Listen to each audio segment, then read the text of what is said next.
Hey there, Jake here from CVP.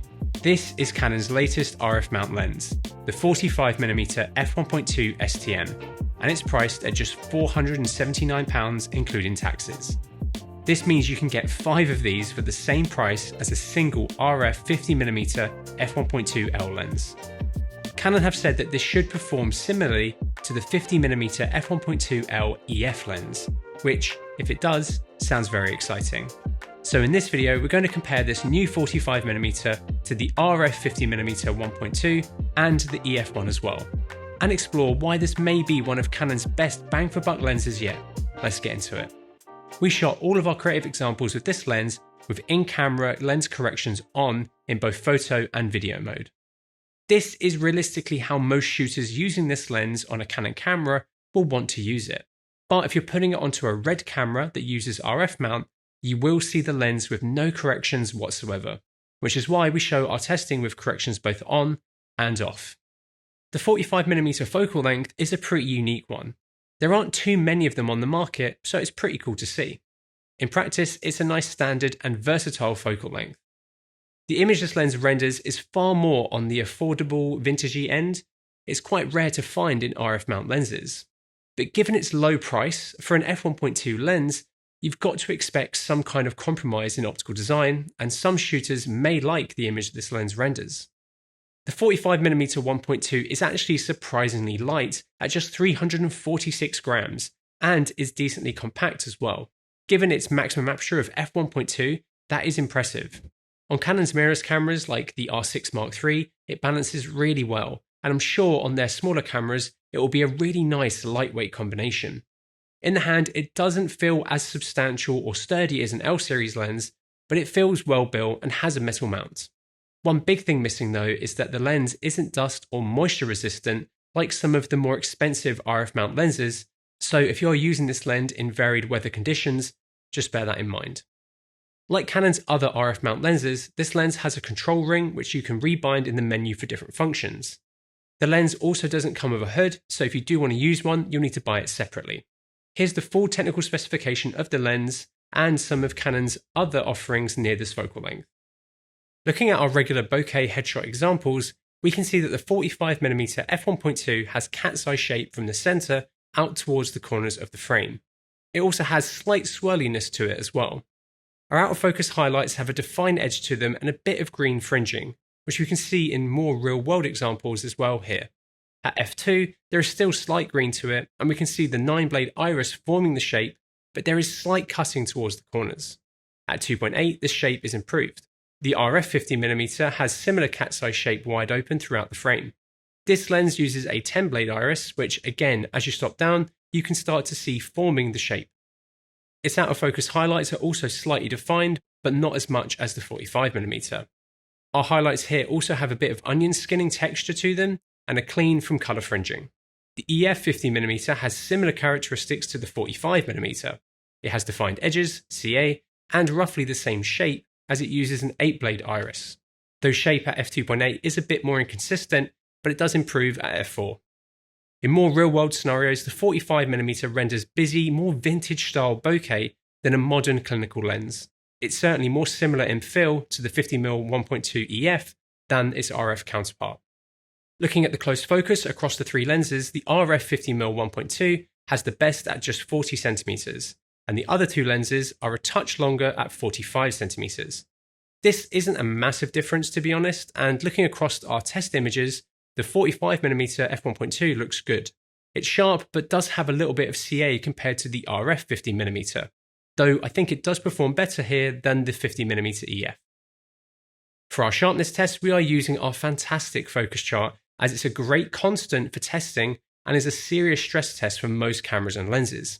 Starting with the 45mm f1.2 wide open, we can see that the lens is decently sharp in the middle of the frame, but does have CA across the frame. We can see that sharpness does fall off towards the corners, with some spherical aberration here as well. Stopping down to f2 really improves the overall sharpness of the lens and CA. At f2 and 2.8, there still is fall off towards the corners, but these improve at f4 to 5.6. This lower contrast and fall off could actually be something that more video focus users would like, and I do think it can produce some lovely images.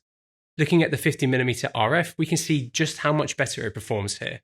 It's far sharper and has way less CA wide open. The corners also look very good wide open, with them looking really nice at f2. This test shows one of the big reasons why this lens is 5 times the price of the 45mm. Lastly, the classic 50mm EF wide open has some green CA and spherical aberration across the frame. In the corners wide open, it performs pretty well though. At f2, the center looks good, but it still falls off towards the corners. At f5.6, it looks good corner to corner. The 45mm f1.2 certainly isn't the most optically perfect lens in the world, but the results we've managed to capture look really nice. For stills, correcting out the CA is decently easy, whereas for video, it's a bit harder to do. Though I do think that some video users will appreciate the lower contrast, softer look this lens has wide open compared to other modern RF offerings. A lens's flare characteristic is a very subjective thing, and honestly one of the biggest identifying differences between various lenses, especially nowadays. For these examples, we grabbed our trusty torch and blasted it down the barrel of each lens. Starting with the 45mm, I actually think it looks really nice. You've got some interesting rainbow flares and shapes throughout. I do wish it had less green, but it's a modern photo first lens, so it's not surprising to see. The 50mm EF's flare is really pretty as well. It has far less green, though there is still a touch. It's much more orangey and pink. Looking at the RF 50mm, I think it's my least favourite looking. It's the busiest, but does have some interesting portions to it. If you want to see our full tests uncut, please make sure to follow us on Vimeo, where we'll be uploading the full test as soon as possible. Let us know in the comments which one you like the look of most. If you want to keep up with the latest and greatest kit, please subscribe to the channel if you haven't already. And if you want to buy anything you see in this video, or want to get your hands on this new lens, or any other kit for that matter, head over to cvp.com, where our experienced team is waiting to help you. The RF 45mm f1.2 has been designed for full frame sensors, and with modern Canon cameras, you can enable and disable illumination correction in the menu.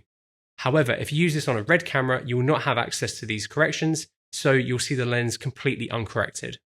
Looking at our regular lightbox images on the R6 Mark III in its stills mode, we can see with corrections off, it does have some illumination fall off towards the corners. However, enabling corrections in camera or in Lightroom evens the illumination out across our tests. Some of Canon's modern mirrorless and cinema cameras now have a focus breathing correction function. This zooms in your image a little bit and in turn results in reduced focus breathing. For these tests, both the EF and RF 50mm 1.2s don't work with this function, so we've done testing on the new lens with corrections on and off. With the breathing correction on, which does crop quite a bit, it does a good job at minimizing the breathing effect. With it off, we can see all 3 lenses have a bit of focus breathing, but it looks like the 45mm has the most, with the RF 50mm having the least. It's good that at least with the 45mm you do have the option to enable the correction if you want no breathing. One thing that's also apparent in this test is the difference in autofocus speed between the lenses. All of these tests are using the same in-camera settings, but we can see just how much faster the RF 50mm is versus the other two. As well as these breathing tests, we also did some tracking shots of Sam walking towards the camera with the new R6 Mark III set to its fastest tracking settings. The 45mm does a good job of grabbing onto Sam's face and focusing at a good speed, though it does lag behind a touch. Compared to the other 2 lenses, we can see the RF 50mm performing the best, holding focus really well, even when Sam starts walking backwards, where the other 2 lenses start struggling. The 45mm is not super loud to focus either, but you can definitely hear and feel it moving. It's quieter than the EF 50mm, but certainly not as quiet as the RF 50mm. During our time using the lens creatively, it was decently accurate but did miss focus occasionally. But given its reduced price and that it uses an STM motor over the more expensive USM ones, I think it performs well. With it being an f1.2 lens, it is going to be used in lower light environments. So we also wanted to test the focusing in these darker environments. And it works well. It tracked in video well and is snappy in its stills mode. When it comes to distortion, we shot our trusty grid to help visualize it nicely. We shot each lens with distortion profile corrections on and off. With the 45mm, you cannot enable and disable the distortion corrections in camera, whereas with the other lenses, you can.